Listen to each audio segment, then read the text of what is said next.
வணக்கம் நண்பர்களே. பாமகவினுடைய டாக்டர் ராம்தாஸ் இன்று சிறப்பு பொதுக்குழு என்று ஒரு கூட்டத்தை கூட்டியிருந்தார். அதாவது நாங்கள் தான் உண்மையான பாமக என்று அவர் அறிவிப்பு வெளியிட்டிருந்தார்.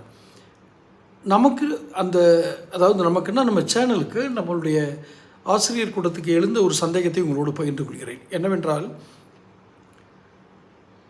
ஜி.கே. மணி அந்த தீர்மானங்களை எல்லாம் வாசித்தார். அதாவது சிறப்பு குழுன்னு ஒன்று அமைச்சு 7 பேர் கொண்ட சிறப்பு குழு அமைச்சு அவங்க தான் அன்புமணி மேலே சிறப்பு ஒழுங்கு நடவடிக்கை குழு அவங்க தான் அன்புமணி மேலே ஒழுங்கு நடவடிக்கை எடுக்கிறதுக்கு அதிகாரம் கொடுக்கப்பட்டதா அந்த தீர்மானங்கள் இருக்குது. அதை ஜி.கே. மணி தான் வாசித்தார். ஒருவேளை ராம்தாஸுக்கு இப்படி ஒரு எண்ணம் இருக்குமோ? டாக்டர் ராம்தாஸுக்கு என்னென்னா, இந்த கட்சியில் ஒருத்தர் விடாமல் எல்லாரும் ராம்தாஸ் ஐயா பின்னாடி வந்துடுவாங்கன்னு ராம்தாஸ் ஐயா எதிர்பார்க்க மாட்டார். அவரும் இத்தனை வருஷம் அரசியலில் இருக்கார். அவருக்கு தெரியும் நம்ம கூட இத்தனை பேர் வருவான், அவருக்காக இத்தனை பேர் போவான்றது தெரியும். ஒன்று அப்படியே நம்ம விட்டுறவும் முடியாது. ஏன்னா நமக்காக இந்த கட்சியை தொடங்கின காலத்துலேருந்து கூட இருக்கவங்களையும் சமாதானப்படுத்தி ஆகணும். அப்படிங்கிறதுக்காக ஒரு சிறப்பு ஒழுங்கு நடவடிக்கை குழுன்னு ஒன்று போட்டு அன்புமணி இப்படியெல்லாம் தண்டிச்சுங்கன்னு சொல்லிட்டு பின்னாடி வேறு ஒரு திட்டம் போட்டிருக்காரோ, இது ஜி.கே. மணிக்காக நடத்தப்பட்ட நாடகமோ என்ற ஒரு சந்தேகம் நமக்குள் எழுகிறது.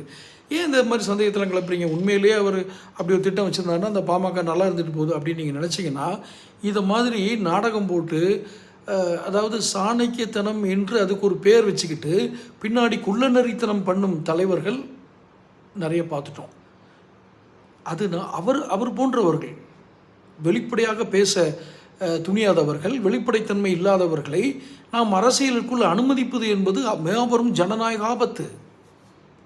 ஜி.கே. மணிக்கா இப்படி ஒரு சிறப்பு இந்த குழுன்னு போட்டுட்டு ஒழுங்கு நடவடிக்கை குழுன்னு போட்டுட்டு அவர் மேலே குற்றம் சாட்டு வாசிட்டு அதில் அவர் சொன்ன வார்த்தை தான் புத்தி சுவாதீனம் இல்லாதவர்கள் நடத்திய பொதுக்குழு. யார்? அன்புமணி கூட்டினது புத்தி சுவாதீனம் இல்லாதவர்கள் நடத்திய குழுன்னு சொல்கிறார். அது கூட அவர் ராம்தாஸ் ஐயாவை ஏதோ ஒன்று அவமரியாதை பண்ணிட்டாங்கன்றதுக்காக போட்ட பதில் சொல்ல கூட இருக்கலாம். ஆனால் அன்புமணி மன்னிக்கணும், ஜி.கே. மணி மற்றும் ஜி.கே. மணி சுற்றி இருக்கிற சீனியர்களுக்கு ஒரு சின்ன திருப்தியை கொடுப்போமே அப்படின்னு பேலன்ஸ் பண்ணி ஐயா கொண்டு போகிறாரோ ராம்தாஸ் அப்படின்னு தோணுது. இது உண்மையான ஒழுங்கு நடவடிக்கை குழுவாகவோ இல்லை அன்புமணி மீது இவர்கள் ஒழுங்கு நடவடிக்கை எடுத்து விடுவார்கள் என்றோ நம்ப முடியலை. எது உண்மை? தொடர்ந்து பேசுவோம். சேனல் சப்ஸ்கிரைப் பண்ணுங்கள், நோட்டிஃபிகேஷன் பில் பதிவு பண்ணுங்கள், பிடிச்சிருந்தால் லைக் பண்ணி ஷேர் பண்ணுங்கள்.